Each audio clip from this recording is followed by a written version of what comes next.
Hi, welcome to the Andrew Buckle video tutorial on Illustrator and freeform gradients and combine them using the appearance panel.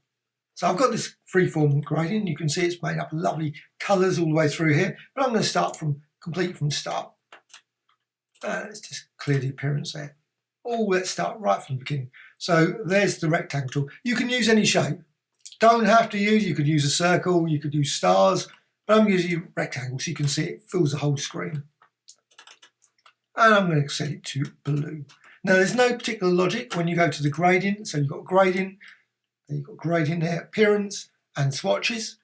Got all the various panels there. There's no particular logic when you go over here to the freeform to change the colours to anything looking like blue.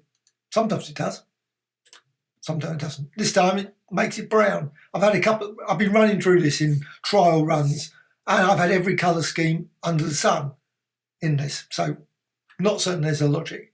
However, what you can do, you can add points and you can add lines. Now these are the points, and you've got this colour stop here, so you can change the colour. Double click there. Sometimes when you double click, what happens? It tends to just goes too fast and it just disappears again. It's rather frustrating. I don't know why I just didn't make it a single click, to be honest, or just basically have the colour range down the bottom of swatches. Would have been so much easier. Anyway, got this little control here, and what you can do, you can move things around, change colours, and you can also select obviously other points as well. There's 4 of them in here, but sometimes they will vary. And double click there again. Sometimes it just comes and goes. That's a mind of its own. So you've got this design. What you can then do is go to appearance. There's the appearance panel. Appearance panel is great for adding strokes, fills, effects, and all those sorts of things. What you can do, just go over here to the selection tool. You've got this path selected, and you'll notice select this one, select the entry there, and then you go turn to duplicate item. So duplicate item, and you get 2. Of course, they're identical, exactly the same, exact number of stops and all those sort of things, and the colours, etc. Well, what you can do, you can change the stops, but also you've got this down here in between. You've got opacity and default there, so you can click there, and then you can go, well, you know what, I want lighten. Obviously at this point it doesn't make any difference because it's exactly the same colours. But what you can do, you can go and change that. So you can select that, go over to the gradient tool, and you go to gradients here, and you can see you've got this option here, and you can see all the various things. You can move it around.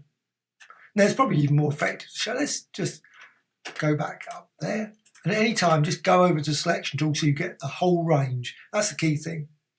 You can always change it. Always go over here, you know what, I want difference. Let's go for difference. Now, of course, because they're nearly identical, that there's no difference at all.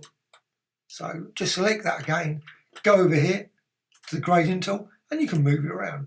And as you move it around, you'll notice more and more of the colour comes in. And you can move that one around. And you can move it around, and you can...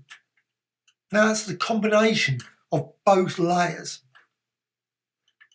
And you can change colours, of course, of this one, so you can decide, you know what, I want to go for that and change it. So obviously the colour you change it to will not be the colour you get with the combination, of course, because whatever's underlined as well.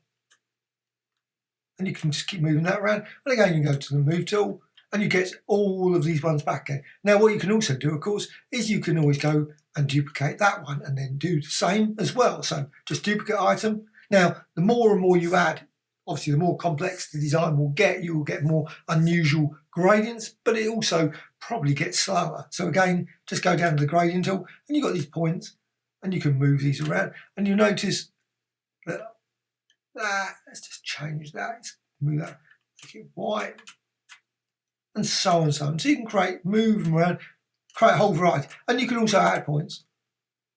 You can always add, say, red, just go for there, go for some there, and so on and so on. So you can add, and also you can remove as well. You can always simply just go there and delete by pressing the delete key. So what you can do, go back to the move tool again, and you can see then you got here, you got this fill, and this fill. And then if you want, you don't have to keep it different. You can always turn around and say, you know what, opacity, I don't want that one, I can go for overlay, and it will change again. So you can create all kinds of super colourful designs using this approach. Now what you can also do, of course, you can use it with other things. Obviously it's not much use, so you can always use these. Let's let's round the design a bit just to finish off. And you can see you can create all kinds of different colours that way. And of course, as you move that, it will just change as well. What you can do, rotate that. And you can also use, let's just move, resize that a bit. Doesn't want to resize. Sometimes, actually, this is one thing I noticed that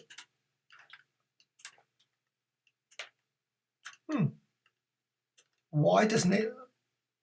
Oh, because of the, okay, I understand now. There's me trying to resize it. Let's just turn it, expand shape. Obviously that's it. Sometimes it's, I love these live shapes. Live shapes, you can start using them and you think, you know what, what's happening? You're trying to change something, you try and move it. It will not budge. And you think, Anyway, that was the reason. Okay. So now I've converted it into just a regular shape, and you can use obviously all the regular shapes. So what you can also do, you can go to Object, and you can use like Repeat and Radial, or maybe Mirror. I love Mirror.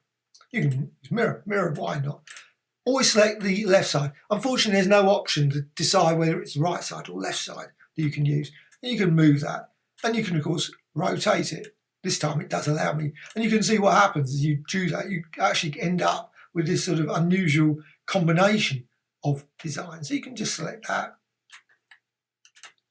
and then come out of that. And you've got your design there. And also what you can do, of course, you can move those around, and then you can obviously go to Object and Repeat and Radial. So you can see, and then you can create all those sort of designs as well. Obviously this is slightly stretching beyond the thing. You can double click on there. Now the one thing you can't do is you can't edit going back down to the gradient itself, the freeform. I've actually noticed when I've been doing this, I've been changing things and then try and double click. Sometimes it seems to let you do certain things. I mean, let's just double click down all the way down to this design. Oh, this one times you can. Sometimes I've had situations where literally you just cannot access this. So going freeform, and you can see what you can do. You can still continue to move this. And as you do that, you can see design over here changes. But of course, you can go for white or something. Move tool again. And you can select a different gradient there. Maybe instead of difference, let's click opacity. Trouble is, another thing is also when you start adding more and more and repeats and everything, it will get slower. And you can change it like that. Right, let's just come out. Otherwise, you could just, but you can see it just does get a bit sluggish. Though weirdly, this feature here does actually still move quite rapidly. You can create some very colourful designs with the repeat, as well as the freeform, as well as obviously combine it with this lovely appearance panel over here with all the options. Obviously here it's got radial repeat, but you can double click again into it, and sometimes, as I say, you can edit the freeform gradient as well. Well, I hope you found this tutorial of interest. Always adding new tutorials all the time about Affinity Photo, Illustrator, Painter, Critter, Photoshop, and many, many other applications. If you've got any questions, anything I've done wrong, anything I've done, maybe something I've sort of brushed past, I quite often do that. People turn around and say, well, why did you do this? Or why did this something happen? Sorry. If you put a comment, I'll try and answer it and things, suggesting ways around that. I must admit, sometimes I do skip a path and you might suddenly think, what did he do that for? How did he do that? Also, a dislike or like. Thank you much.